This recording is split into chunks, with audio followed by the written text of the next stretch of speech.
2024 के लिए विपक्षी दलों ने कमर कस ली है।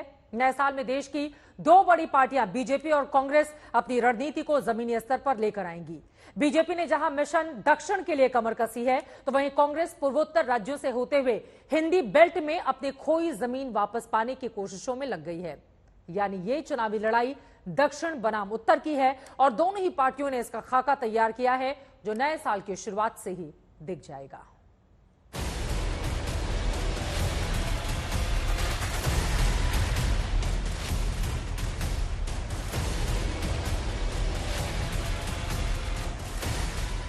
ये मिशन 2024 की लड़ाई है, जहां एक और बीजेपी प्रधानमंत्री नरेंद्र मोदी की अगुवाई में प्रचंड जीत के साथ हैट्रिक लगाने की तैयारी कर रही है, तो वहीं विपक्ष मोदी के विजय रथ को रोकने का खाका तैयार कर रहा है।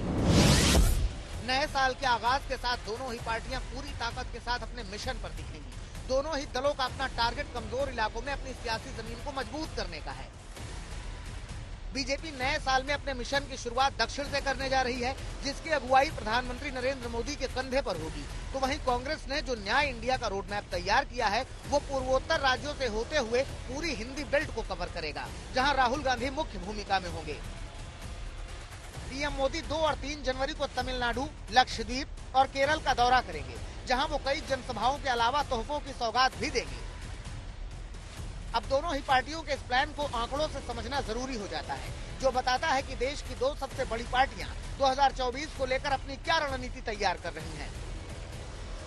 दक्षिण की करीब 130 सीटों में बीजेपी के हिस्से सिर्फ 29 सीटें आई हैं। वहीं कांग्रेस की बात करें तो पिछले लोकसभा चुनाव में उसने 58 सीटें जीती थी, जबकि 43 सीटों पर क्षेत्रीय पार्टियों का दबदबा रहा। वहीं उत्तर भारत में आंकड़ा उल्टा हो जाता है। जिन 14 राज्यों में कांग्रेस न्याय यात्रा करने जा रही है, वहां आने वाली 329 सीटों में बीजेपी को पिछले चुनाव में 210 सीटें मिली थी। वहीं कांग्रेस के खाते में सिर्फ 14 सीटें आई थी। अगर सुपड़ा साफ करने की बात करें तो कांग्रेस की न्याय यात्रा में 4 राज्य ऐसे भी हैं जहां कांग्रेस का खाता तक नहीं खुला था, जबकि दक्षिण में भी 3 राज्य ऐसे हैं जहां तमाम कोशिशों के बावजूद बीजेपी की सुई शून्य पर अटकी हुई है। ऐसे में बीजेपी को प्रचंड जीत के साथ हैट्रिक लगाने के लिए साउथ में एंट्री जरूरी है और इसकी जिम्मेदारी अमित शाह ने अपने कंधे पर उठाई है, जो अगले कुछ दिनों तक साउथ के ताबड़तोड़ दौरे करने वाले हैं। और इन दौरों की शुरुआत आज तेलंगाना से हो चुकी है, जहां बीजेपी 2024 का रोड मैप तैयार कर रही है। अब तेलंगाना से शुरुआत की गणित भी समझ लेते हैं। पिछले चुनाव में बीजेपी ने दक्षिण के सिर्फ 2 राज्यों में ही सीटें हासिल की थी, जिसमें 25 सीटें कर्नाटक की थी, जबकि 4 सीटें तेलंगाना से थी। विधानसभा चुनाव में कर्नाटक में कांग्रेस ने बीजेपी से सत्ता छीन ली, लेकिन तेलंगाना में बीजेपी का वोट प्रतिशत और सीट दोनों बढ़ी।